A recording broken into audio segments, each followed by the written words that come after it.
Hi, I'm Andrew Conway and welcome to IPA Update. This edition coming to you from the Village in Melbourne, the NAB's innovative new meeting place for small businesses and importantly for not-for-profits. But more about the Village a little bit later on. The importance of Australia's small business sector is often talked about. At the IPA we know small business very closely and intimately.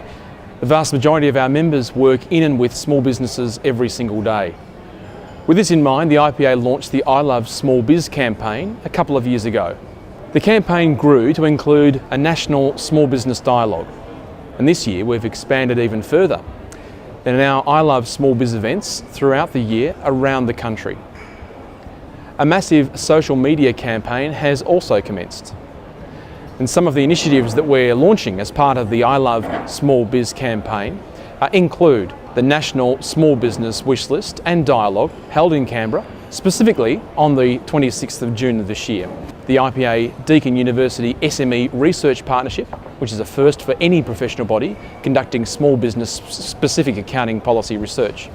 We're also launching a dedicated ilovesmallbiz.com website as the main platform. This is an important step for the IPA to genuinely contribute to driving small business policy. The IPA I Love Small Biz campaign is much more than a logo and a website. It's a thoughtful policy contribution to shape the agenda for small business in Australia. We're in the process of calling for contributions and submissions to the development of an Australian small business white paper to generate discussion on the longer term future of small business, taking account of initiatives in other markets. So I'm delighted to launch the 2014 I Love Small Biz campaign and encourage you to visit www.ilovesmallbiz.com for more information and to become involved. I recently had the opportunity to participate in the International Federation of Accountants, the IFAC Chief Executives Forum in New York City. This meeting provides around 30 CEOs from around the world to meet to discuss the strategic direction of the accounting profession. This meeting was particularly important for Australia, as much of the focus of the meeting was on the G20 and its role. This year Australia holds the presidency of the G20. We met with Mr. Dan Price, the former US representative to the G20, and discussed the ways in which the accounting profession can more effectively engage in the G20 dialogue. Specifically, we discussed the G20 agenda, including the policy implications on SMEs. We also discussed the transition to integrated reporting and the broader implications for the profession and the very topical issue of aggressive taxation planning. These insights are very useful to the IPA in framing our policy positions and our strategies for ongoing engagement, particularly on issues related to the G20 and with the government.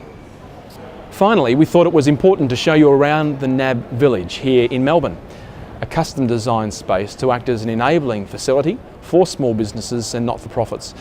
The NAB are to be congratulated for providing such a fantastic facility. The Village provides organisations with access to fantastic resources and importantly, meeting facilities free of charge for NAB customers. Also, businesses can have access to a range of professionals and NAB advisors. The Village is a tremendous example of how big business can directly assist small businesses and the not-for-profit sector. The IPA is pleased to be a member of the Village here at NAB and congratulate NAB for this wonderful initiative.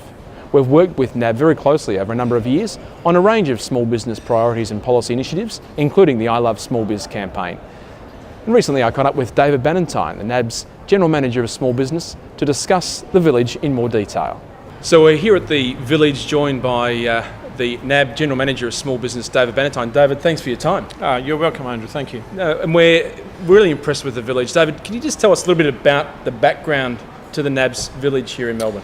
Yeah, sure, Andrew. I think the thing about the Village is that, this didn't happen by mistake. I was fortunate enough to be on the steering committee for this building 3 years ago, and even at the concept stage we talked about we wanted an area where we could actually open up our building to the community and more importantly our customers. And that was the design behind it. So it wasn't an afterthought. It was really about moving back the traditional sort of security area to a much higher level and opening up as much of the building as we can. And we've actually done the ground floor here and the next floor up, which is open to the community. And one of the most impressive things is you can walk into the facility straight from street level, as you say, no barriers of glass that people would normally expect when they go into a traditional banking environment. It's a very open, almost like a shopping mall feel about the facility. Look, it's over 3,500 square metres of space. You know, in the old language, it's just under an acre of ground we've made available. A big investment for NAB, but we're really delighted we've made this available to our customers. And so if you're a small business owner, operator out in small business land, what are the sorts of services you could expect to receive here at the village? Sure. So the way the village works is, if you're anyone, we want to come down and have a chat to our people here. There's always concierge up at the front of the village here. Just as I say, it's on the ground floor, as you mentioned, as you walked in. And the idea is, come and speak to us, and as an NAB customer, you get free access to the village. We won't charge you for the use of it, and you can use it as much as you want. And when you're here, you can come in, there's somewhere where you can meet your customers, there's meeting rooms or meeting areas. We've got a cafe just next to it, there's restaurants just on the outside of the building, and you can hold your conferences, your strategy sessions, meet your customers, and you can work out here. We have free Wi-Fi for you, so we can look after all your needs. One of the interesting things around the village here is the tracking of things like social media, and we saw there's a facility there for businesses to actually see their a very visual way their social media in a live setting. It's quite an extraordinary thing. Sure, yeah, we have, I was just talking to social media guys a couple of minutes ago, and they said we had 8 visitors on one day last week. So these are 8 other companies coming in for us to tell them, explain what social media is all about. And we really welcome people. We will be running periodical classes around that, and come in. It's a way of the future. People need to understand it. Now, Dave, you have a big brief with the bank as the head of small business. So what are the sorts of things that NAB is doing in relation to small business? Yeah, look, small business, I think the first thing is, we are the biggest lender of small business in Australia here at NAB. NAB's got a very, very strong business bank. And what we really believe in is we need to understand the business needs and the personal needs of our customers, and we're very good at that.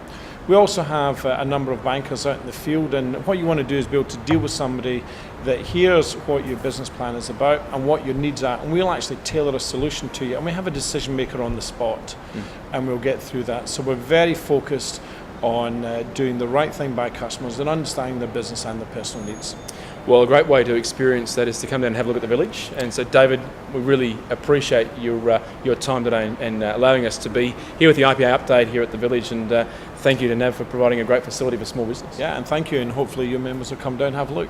And there have been recent changes to the Privacy Act. And all members should be aware of these changes, which came into effect on the 12th of March 2014.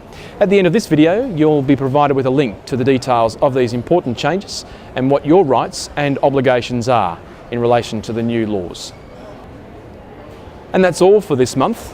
Remember to stay in touch with the IPA through our website, publicaccountants.org.au, our digital hub at pubact.org.au, Facebook, LinkedIn, and Twitter at IPA Accountants. Also, don't forget to log on to the new ilovesmallbiz.com website to learn more about the small business initiatives and activities all around Australia. I'm Andrew Conway. See you next month.